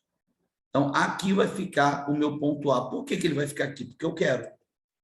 Porque ele pode ficar em qualquer lugar. Então, meu ponto A, ele vai ter latitude de 28 graus, 46 minutos. Não é isso? Isso. E 0 segundos. É isso aí, ó, 0 segundos. Está ali. Achei a latitude do meu ponto A. Botei ele por quê? Porque eu quis. Como eu tenho um mapa, eu só sei que ela tem que ficar no hemisfério norte. Agora, cadê a longitude do ponto A? 58 graus, 54 minutos, 30 segundos, leste. Aí eu vou botar aqui, ó. Também vou botar de linha azul. Por que eu vou botar aqui? Porque eu quero. Então, aqui vai ser o meu ponto olha lá, meu ponto da longitude, no caso, né? 58 graus, 54 minutos e 30 segundos. Onde os pontos se cruzarem, olha ali, ó, onde eles se cruzam, tá vendo? Eu identifiquei o meu ponto A, nesse caso. Olha aí o ponto A onde ele está. Achamos o ponto A. Vamos fazer o ponto B? Mesma coisa, agora eu vou fazer o ponto B com o meu piloto vermelho. Vamos fazer, olha lá. Botar aqui, vermelhinho. Qual a latitude do ponto B? 28 graus e 50 minutos. Opa, 28 e 50 tem que estar acima. Ó, então, eu vou botar aqui, porque eu sei que a latitude varia de 0 a 90 graus para cada hemisfério. Então, essa linha aqui vai representar para mim a longitude de 28 graus, 50 minutos, 30 segundos. Olha lá. A linha vermelha representa a latitude do ponto B. E a longitude do ponto B? 58 graus e 53 minutos, não 54, ó. Vamos botar aqui, ó, a linha de 53. Onde vai ficar 53? Ó, 53 tem que ficar perto, mais para cá, ó. Porque eu sei que a longitude varia de 0 a 180. Então, aqui eu terei 58 graus, 53 minutos, 0 segundos no leste. Aqui, olha lá. Onde esses pontos se cruzam, olha lá, olha lá, olha lá. É o nosso pontinho B. Olha lá, achei o ponto A, achei o ponto B, certo? Aí na questão, ó, após atingirem o ponto A, os grupos deverão seguir para o ponto B. Olha lá, os grupos deverão seguir para o ponto B. Como assim, professores? Vão ter que fazer isso aqui, ó. Saiu do A, veio para o B. Veio em qual direção? Bastava você fazer o quê? Bastava você fazer uma breve rosa dos ventos sobre o ponto A, que é o ponto que eles estão saindo. Se você fez ali uma rosa dos ventos, você sabe que aqui é o norte, aqui é o sul, leste, oeste, ao noroeste aparecendo aqui, ó. Gabarito, noroeste da questão. Tranquilo? Então, feita a questão. Rebeca, foi? Oi, prof. Valeu. Boa, maneiro. E não é aqui. Cadê o meu material? Ué, eu, hein? Ah, tu tá aqui. Tá aqui, né, seu marvado? Espera aí, gente. Aqui, interrompendo de novo, o material deu ruim aqui. Voltei com o material. Bom, então finalizamos aí a 22, viu? Show de bola. Mais alguém ficou em dúvida? Não, né? Vamos embora. Eita, 23 é boa demais. 23 é comércio internacional. Fala aí. Pô, mestre, essas questões de cartografia, eu Ah, ainda prefiro ela assim, sobre fuso, do que escala. ué, filho, tá na chuva para se molhar, filho. O que vier, vocês têm que acertar nessa porra. Eu não vou aceitar vocês errarem questão de cartografia, não. Eu, hein? Escala, para mim, Dá pega, mestre. dá teu jeito de acertar essas questões. Eu, hein? Ainda mais você que fez o extensivo. Pode tratar de assistir isso. Bora. Leia os relatos a seguir. Vamos ler os relatos, ó. Então, Ao final da reunião ministerial da OMC, em julho de 2008, a sensação foi de desalento, como fica evidente nas palavras do ministro das Relações Exteriores, Celso Amorim, que diz: é uma pena, pois para qualquer observador externo, seria inacreditável que depois do progresso alcançado, nós não conseguimos chegar a uma conclusão. E aí, o segundo texto, Mike Fruman, representante do governo dos Estados Unidos para assuntos de comércio internacional, escreveu um artigo publicado ontem pelo Financial Times que a agenda do desenvolvimento da rodada de Doha, iniciada 14 anos atrás, deveria ser substituída porque ela simplesmente não produziu resultados, certo? Aí vem. O fracasso atribuído por Celso Amorim e Mike Fruman às sucessivas negociações acerca do comércio internacional de commodities e de bens industrializados deveu-se principalmente ao fato de que, letra A, não houve consenso entre países desenvolvidos e subdesenvolvidos acerca do comércio de bens e serviços ambientalmente sustentáveis. B, os países... Deixa a enquete ligada aqui. Os países desenvolvidos exigiram que os países em desenvolvimento eliminassem os subsídios oferecidos pelos governos destes países às suas produções agrícolas, a fim de ampliar a participação de seus produtos, seus próprios produtos agrícolas no comércio internacional. C. O tema da liberalização do comércio agrícola e de bens não agrícolas continuou a figurar como principal entrave político nas relações de comércio entre os países desenvolvidos e os países em desenvolvimento. D. Não houve consenso entre países desenvolvidos e em desenvolvimento acerca da redução das emissões de gases do efeito estufa e do comércio mundial de crédito de carbono, a fim de desacelerar o aquecimento global. E letra E, ocorreu por parte do OMC a imposição de medidas impopulares para o equilíbrio das contas públicas dos países subdesenvolvidos com vistas a atenuar os efeitos da crise financeira sobre fluxos globais de comércio. Acho que terei trabalho nessa questão, mas marca o que você acha aí nessa aí. Vê o que tu acha nessa questão, por favor.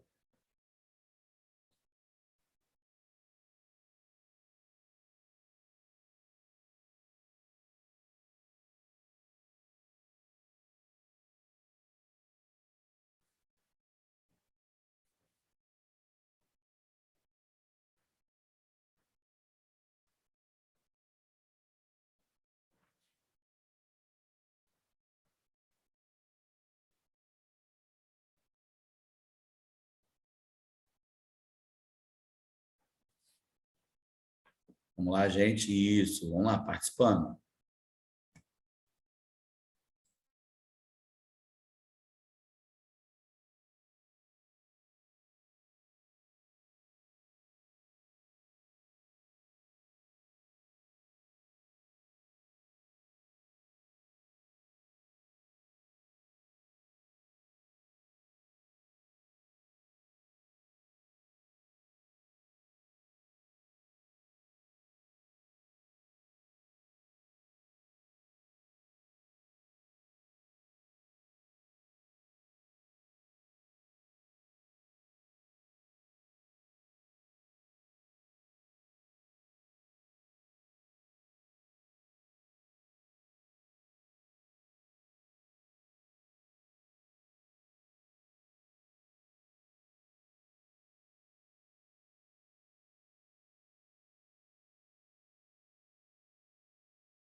Três minutos de questão, de enquete, e olha o que nós temos na enquete. Empate triplo. Né? Os alunos que marcaram B, C e D na questão. Tá bom? Deixa eu explicar uma parada para vocês aqui. A parada é o seguinte. Sobre o que a questão está abordando? A questão está abordando sobre uma situação que começou no ano de 2001, que é uma reunião, enfim, liderada pela OMC, que foi a rodada de Doha. Essa rodada de Doha, ela colocou dois grupos para debaterem. Um grupo dos chamados países desenvolvidos, então ali tinha Estados Unidos e União Europeia, e, do outro lado, o G20, que é um grupo formado por países emergentes, subdesenvolvidos, liderados, por exemplo, atualmente pelo BRICS, Brasil, Rússia, Índia, China, África do Sul.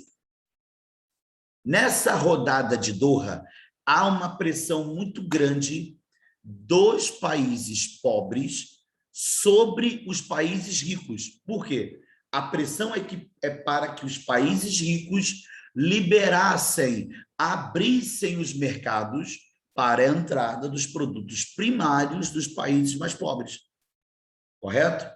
Sendo que os países mais ricos ainda buscam entraves, barreiras, para não realizarem essa abertura total. Segundo os países pobres, essas barreiras colocadas pelos países ricos dificultam o crescimento econômico dos países emergentes e periféricos. Então, por isso que quem marcou a letra C, muito parabéns, mandou bem na questão. O tema liberalização do comércio agrícola e de bens não agrícolas continuou a figurar como principal entrave político nas relações de comércio entre desenvolvidos e em desenvolvimento. Por que essa questão foi abordada na prova de 2018? Olha só que interessante, né? Foi um tema que já vinha de muito tempo e abordado na prova de 18. Porque em 2017, essa questão, esse debate sobre abertura, ele corre um risco muito grande. Quem está chegando ao poder nos Estados Unidos em 2017? Aquele maldito cenourão do Donald Trump. Então, o cenourão, que todo mundo sabe aqui, durante o governo americano, ele buscou um isolacionismo, sabe? Buscou não participar de parcerias comerciais. Ele aumentou bastante essas barreiras comerciais. Tanto é que ele nem cogitava... Quê? Fala assim do cara não, pô.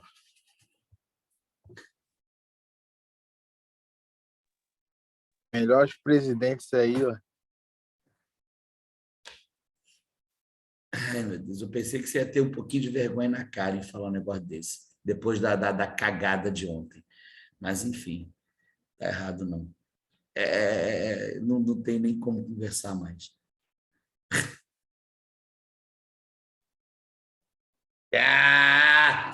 Então, ó. Ó. Tá rindo? Tá rindo? Então, bora, ó. Ai, cara. Tem que dar uma descontraída.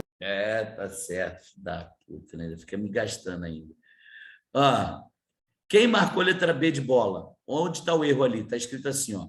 Os países envolvidos exigiram que os países em desenvolvimento eliminassem subsídios oferecidos pelos governos desses países para seus produtos agrícolas. Não. A pressão dos países desenvolvidos é para a maior entrada dos países dos produtos industrializados, não dos produtos agrícolas. Tá? Esse é o erro na letra B.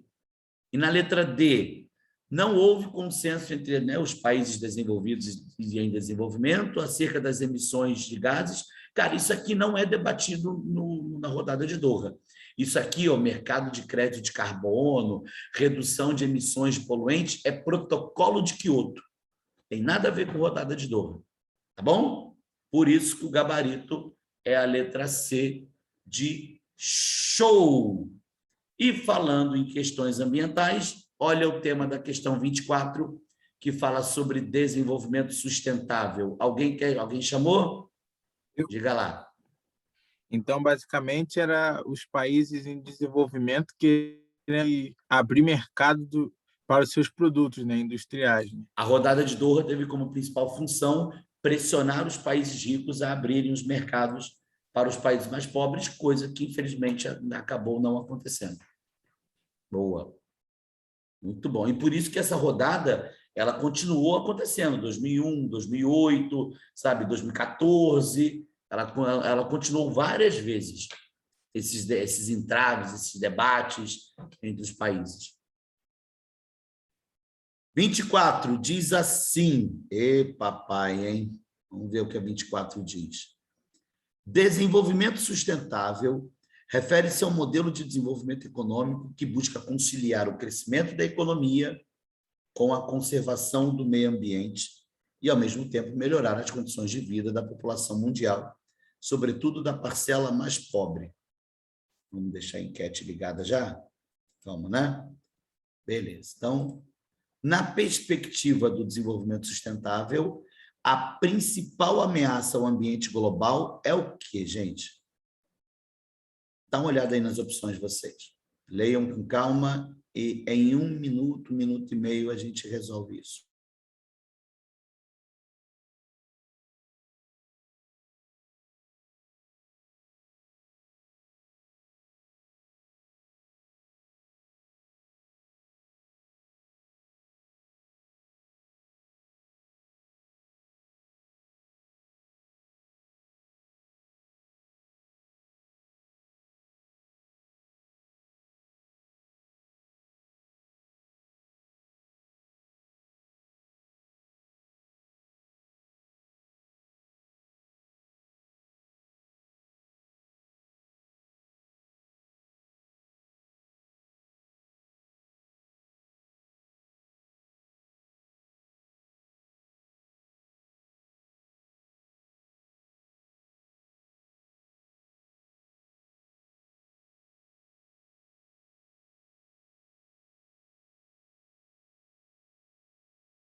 Vinte segundinhos para fechar, hein?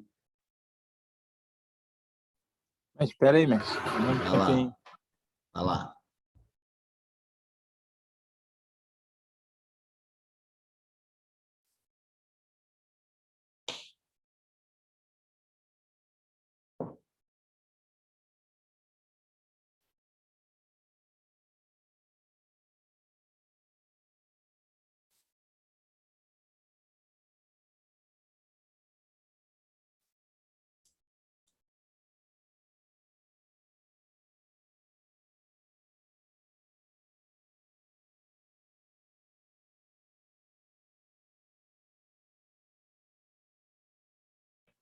Boa, hein? Dou-lhe uma, dou-lhe duas, dou-lhe três. Fechei. Ó, dá uma olhada aí no resultado. Então, na perspectiva do desenvolvimento sustentável, a principal ameaça ao ambiente global é o quê? A maioria marcou letra C.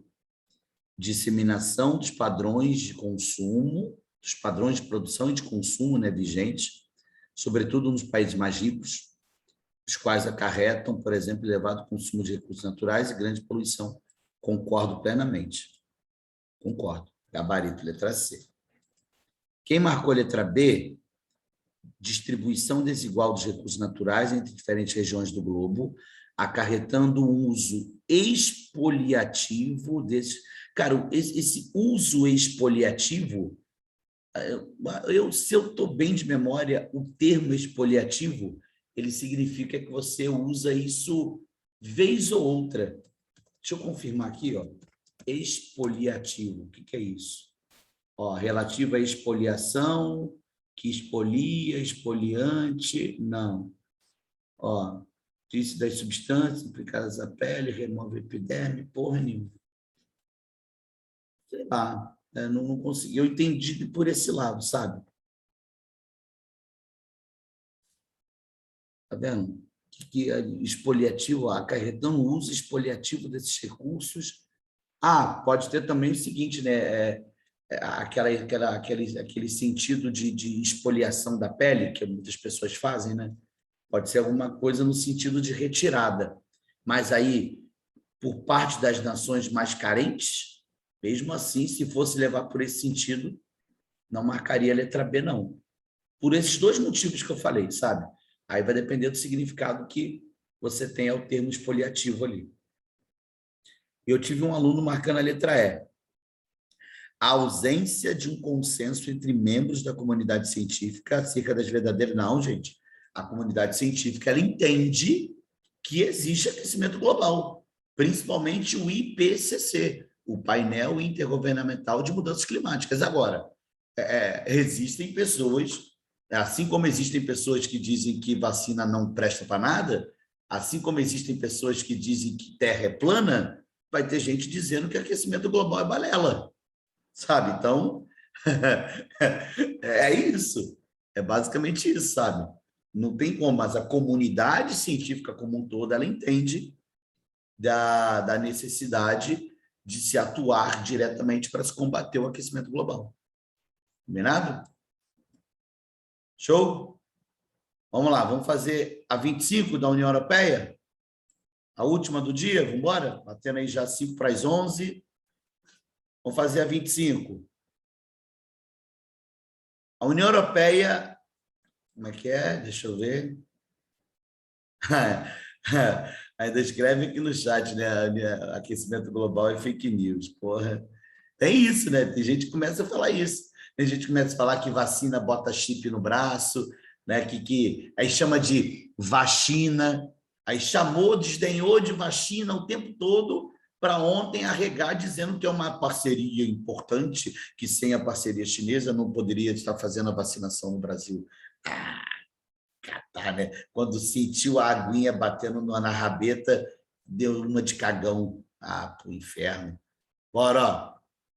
A União Europeia atrai muitos imigrantes, principalmente a porção mais rica do bloco.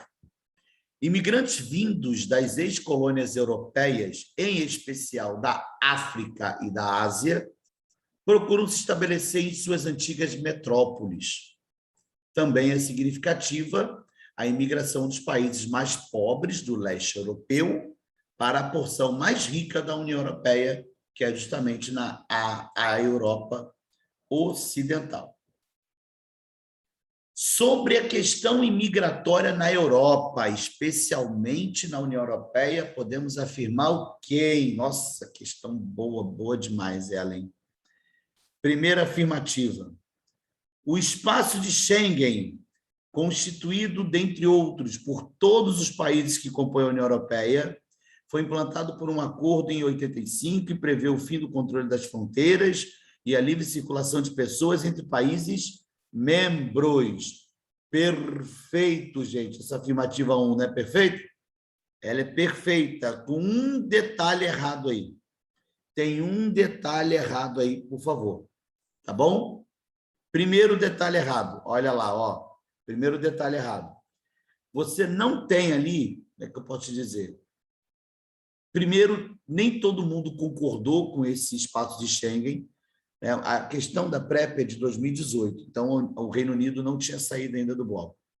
O Reino Unido era um dos países contrários a isso, e ele não retirou totalmente isso aqui, o fim do controle das fronteiras. Ele não fez isso.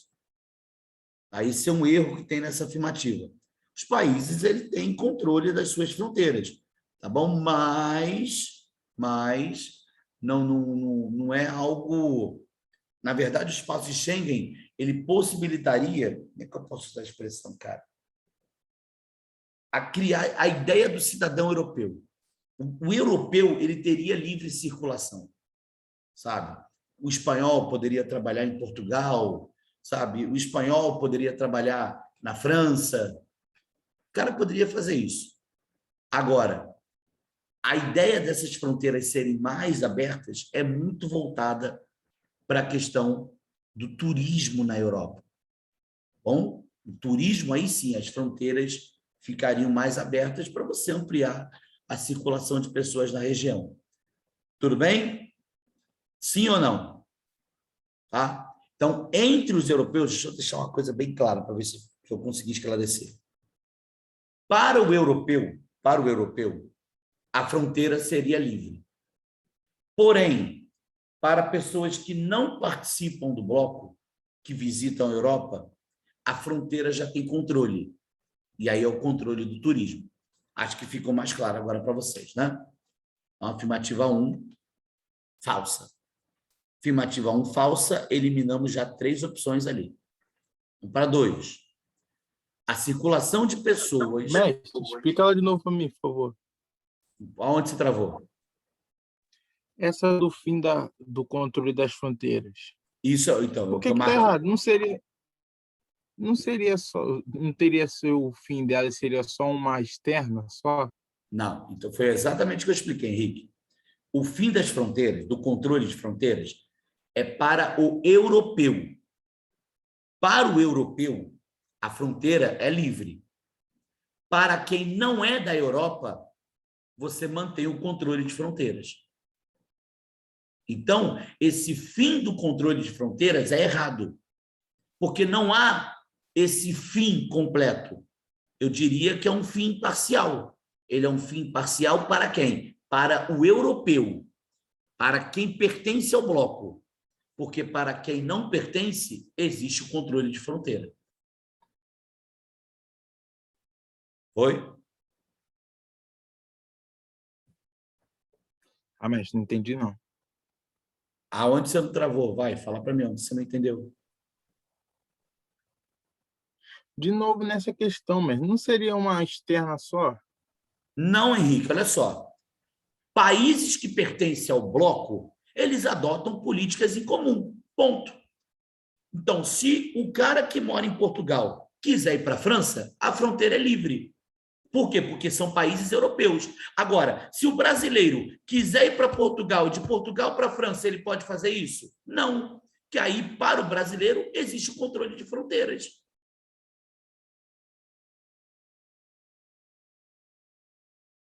O que está errado aí é que existe o controle de fronteira, principalmente para quem não pertence ao bloco.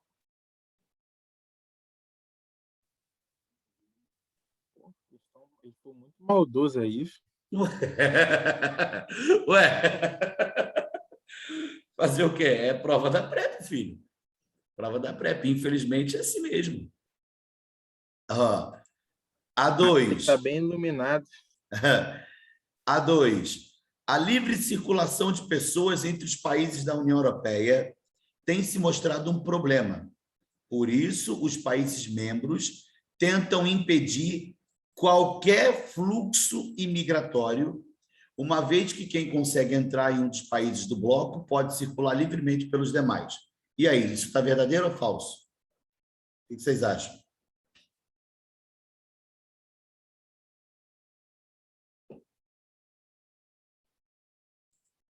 Vou até deixar lá a enquete ligada já. É óbvio que isso aí, já vou até adiantar, eu fiz que a primeira afirmativa, já dei a dica que a primeira está falsa, né? E a segunda? Olha a segunda aí, ó. Se você achar que a segunda está verdadeira, o gabarito é letra D. Se você achar que a segunda está falsa, o gabarito é letra E. Agora é a segunda, você vai decidir aí. Olha a segunda. A livre circulação de pessoas entre os países da União Europeia tem se mostrado um problema. Por isso que os países membros tentam impedir qualquer fluxo imigratório, uma vez... Gente, quem marcou a letra A, gente? Se eu acabei de falar que a afirmativa 1 está falsa. Que falta de atenção, hein? Meu Deus do céu, e marcou errado aí. Oh, acabei de falar que a afirmativa 1 está falsa, que eu estou dando docinho, que eu preciso saber de você se você acha se a 2 é verdadeira ou não. Vamos lá. Dá uma olhada aí. Vê se você concorda com essa 2. Se você concordar com a 2, o gabarito é letra D. Se você disser que a 2 está errada, o gabarito é letra E. Vá lá na enquete e marca lá, por favor. Vê aí.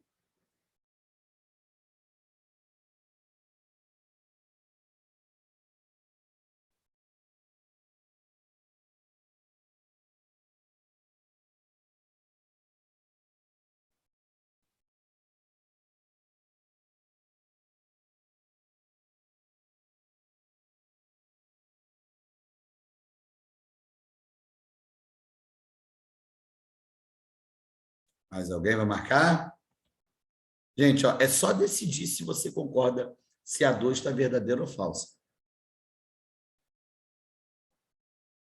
Dou-lhe uma, dou-lhe duas, dou-lhe três. Ó, olha aí. Eu vou excluir quem marcou ali a afirmativa 1, a letra A, né? Porque deve ter sido erro, sem querer. Uma pessoa achou que essa afirmativa 2 é verdadeira. Não. A afirmativa 2 ela é totalmente falsa. Tá? Porque, assim, da mesma forma que existem países na União Europeia que querem restringir o fluxo migratório, como era, né, o Reino Unido, a Polônia, a Hungria, são países que têm posições mais duras. Outros países são mais flexíveis. Nós vimos isso recentemente a Alemanha fazendo. A Alemanha abrindo fronteiras, recebendo imigrantes para fazer recomposição da PEA. Então, essa afirmativa 2 não bate. Gabarito 3, 4 e 5 é verdadeiro. Tá? Depois façam a leitura adequada disso aí. Diga lá. Eu achava que ela era uma questão difícil, mas olhando de baixo para cima, consegue matar ela. Também acho. Também acho. Por isso que eu parei nas duas mais difíceis. Era justamente aquelas que estavam erradas. Show de bola. Show? Gente, 11h04 da noite. Sextou. Né? Vamos... Cara, quem não fez essa folha ainda, vai fazendo. Eu estou querendo mandar um outro material para vocês na próxima semana, né? Mas aí o que eu quero? Vou deixar, ver se eu separo o gabarito desse, coloco lá na nossa pastinha, para quem já fez a folha ir só corrigindo e tirar dúvida. E a gente fazendo novas questões, né? Para vocês se depararem com novos assuntos. Mas, se possível, não deixem de fazer esse material. Tá bom? Gente, ó, ao longo da semana a gente volta a conversar, estou preparando aí algumas coisas para essa reta final para as PSEX para a ESA, tá bom? Ver se a gente conseguindo aí separar alguns horários, vamos ter aí algumas novidades para vocês para essa reta final. Tá bom? Beijo grande para todo mundo, fiquem na paz. Valeu, gente!